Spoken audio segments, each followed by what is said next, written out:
আজ ২৮শে ডিসেম্বর, সন্ধ্যাবেলা। ৩ বউ মিলে লেগে পড়েছি কাজে। কাল আছে আমাদের পিকনিক, তাই সবজিগুলো না কাটলেও মশলার জন্য সব কিছুই কেটে বেটে রাখতে হবে। আর কাল টিফিনে হবে হচ্ছে ঘুগনি, তাই মটরটাও রাতে সিদ্ধ করে রাখতে হবে।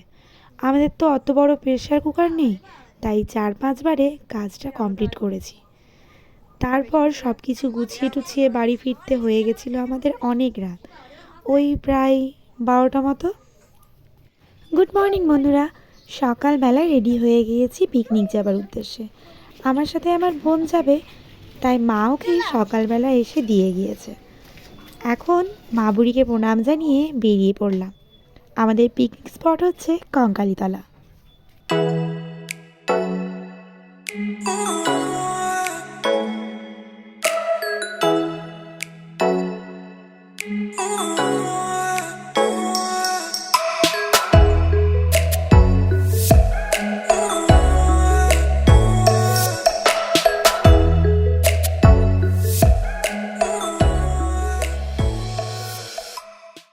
আমাদের বাসে যত সিনিয়র সিটিজেনরা ছিল সবার আর কি সামনের দিকে সিট ছিল, আর আমরা যত বন্ধু বান্ধবরা ছিলাম সবাই আর কি পেছনের দিকে সিট করা করিয়েছিলাম। আর ৩ বউ মিলে দেখতেই পাচ্ছ একদম একসাথে বসে পড়েছি হই হই করে যাব বলে। তো দেখতে দেখতে আমাদের বাসটাও ছেড়ে দিল। তো চলো তোমাদের সাথে আবার পৌঁছে কথা হচ্ছে।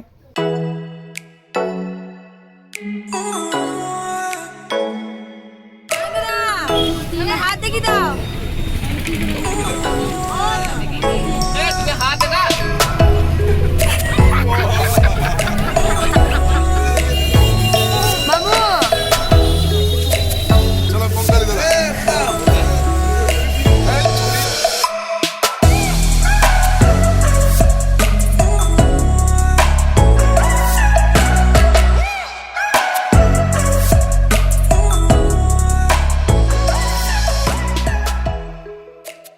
এই তো আমরা পৌঁছে গেলাম। তবে এইবার এত দেরি করে বেরোনো হয়েছে যে পৌঁছতে পৌঁছতে অনেক বেলা হয়ে গিয়েছিল। সকলের খুব খিদেও পেয়ে গিয়েছিল, তাই সকলকে এখন দেওয়া হলো কফি আর বিস্কুট। ততক্ষণে ওদিকে ঘুগনি আর বেগনিটা হয়ে গেলেই খেতে বসে পড়বো। ওদিকে এসেছে হচ্ছে বহুরূপী। সেই বহুরূপী দেখে বাচ্চাদের ভয়ে সে কি কাণ্ড, আর আমরা বড়রাও সে সুযোগের সদ্ব্যবহার করতে ছাড়িনি। বলেছি আর দুষ্টুমি করবি তাহলে কিন্তু সব কটাকে ধরিয়ে দেবো। হ্যাঁ জামাইবু আছে।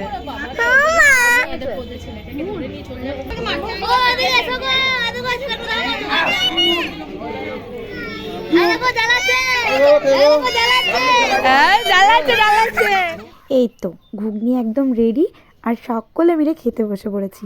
খুব জোর সকলের খিদে পেয়ে গেছে। আর টিফিনে ছিল হচ্ছে ঘুগনি, বেগনি, আর তার সাথে ছিল হচ্ছে নলেন গুড়ের মিষ্টি। এখন খেয়ে দিয়ে বেরিয়ে পড়লাম হচ্ছে সোনাঝুরির উদ্দেশ্যে। এখন সিজনের সময়, এখন কোনো টোটোই কঙ্কালীতলা থেকে সোনাঝুরি ৫০০ টাকার নিচে যাবে না। আমরা ওই বার্গেনিং করিয়ে ৪০০ টাকা মতো করালাম। পার হেড ১০০ টাকা করে পড়লো।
এখন সোনাঝুরি থেকে বেরিয়ে পড়ছি।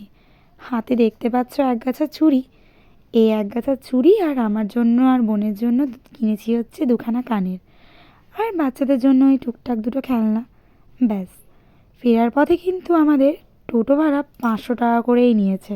সোনাঝুরি থেকে ফিরেই আমরা হচ্ছে খেতে বসে পড়েছি। আগে বাচ্চাদেরকে খাইয়ে নিচ্ছি, তারপরেই হচ্ছে আমরা বসে পড়ব।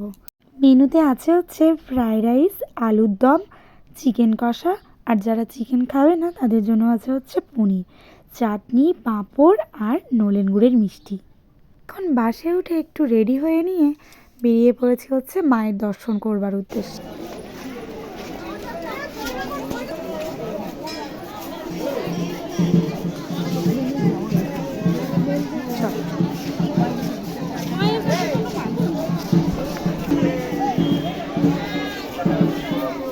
এখানে দেখছি সবাই এরকম তিলক করছে, তাই দেখে আমাদেরও খুব ইচ্ছে হলো, আর সামনে পেয়েও গেলাম ওনাকে। তাই বুনু, আমি, আমার বান্ধবী আর পুচকে দুটো সকলে মিলে দেখো তিলক করেছি। কি মিষ্টি লাগছে না তিলক করে।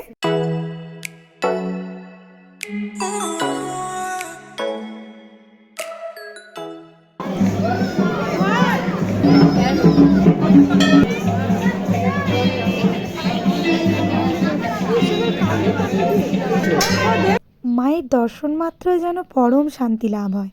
জানো বন্ধুরা, এখানে একটা আরতি হয় খুব সুন্দর। এই আরতির পর আমাদের বাস ছাড়বে, যাতে সবাই এই আরতি দর্শন করতে পারে, তাই এই ব্যবস্থা। আরতি হতে এখনও অনেক দেরি, হাতে অনেকখানি সময়, তাই জায়গাটা একটু ঘুরে দেখছিলাম। সকালে তো জায়গাটা ঘুরে দেখা হয়নি। শুনলাম সোনাঝুরি হাটের মতো এখানেও নাকি মাঝি নাচ, হাটের দোকান সব কিছু বসেছিল। মায়ের দর্শন করে এসেই দেখি আমার কর্তামশাই হাজির। মেয়ের তো তার বাবাকে দেখে বায়নাই শেষ হয় না।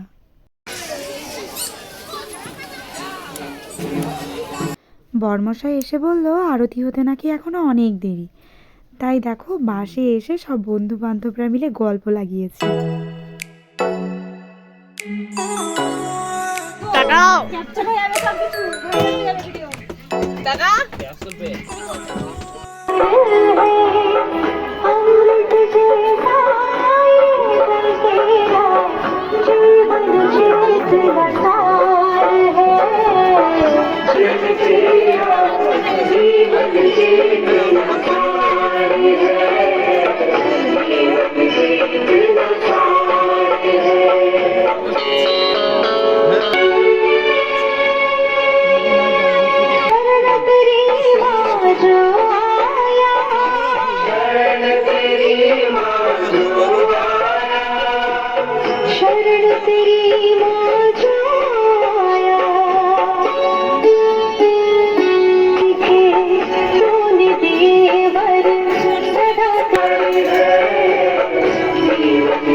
বাসে পৌঁছে গল্প করতে করতে দেখি বরমশাই বলে ওনাদের শরীর নাকি আর চলছে না, ওনারা নাকি আর আরতি দেখতে আসবেন না। তাই বাধ্য হয়ে বান্ধবীরা মিলে বেরিয়ে পড়লাম আরতি দেখবার উদ্দেশ্যে। পৌঁছে দেখি আমাদের অনেক দেরি হয়ে গেছে, আরতি শুরু হয়ে গেছে। ওদিকে বাবিয়া বেরিয়েছিল ওর মাম্মাম দাদার সাথে আরতি দেখতে। আরতি যখন প্রায় শেষের মুখে, তখন দেখি বাবিয়াদের সাথেও দেখা হয়ে গেল, আর ওর বাবাও যেহেতু আসবো না বলছিল, দেখলাম ঠিক চলে এসেছে। কিন্তু ওদের ব্যাড লাক, আরতির সময় যে সুন্দর মিউজিকটা হচ্ছিল সেটা কোনো টেকনিক্যাল প্রবলেমের জন্য বন্ধ হয়ে গেছে। মারা তো আর কি বাসে চলে গেল, আর কর্তামশাই যখন এসেই পড়েছে তখন আর কি সব বন্ধু বান্ধবরা মিলে হই হই করে গল্প করতে করতেই না হয় যাব, তাই আর কি আমরা থেকে গেলাম।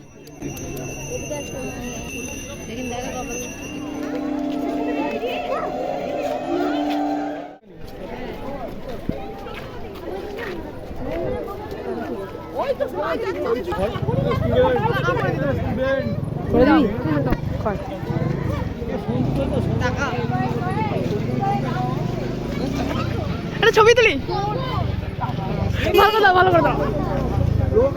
এ মা, এতক্ষণে দেখছি আমি অনই করিনি, লে বল।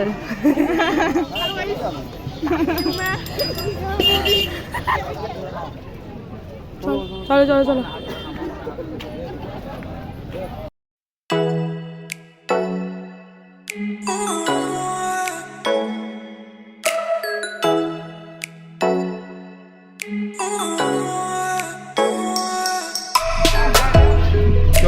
আসছে বছর আবার হবে চলো। হ্যাঁ লাইট তো জ্বালা যায় এই অন্ধকার আর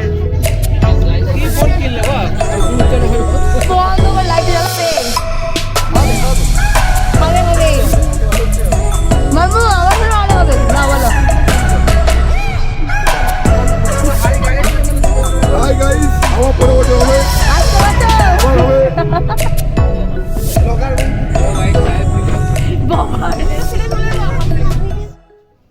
এই তো পৌঁছে গেলাম, আবার একটা বছরের অপেক্ষা।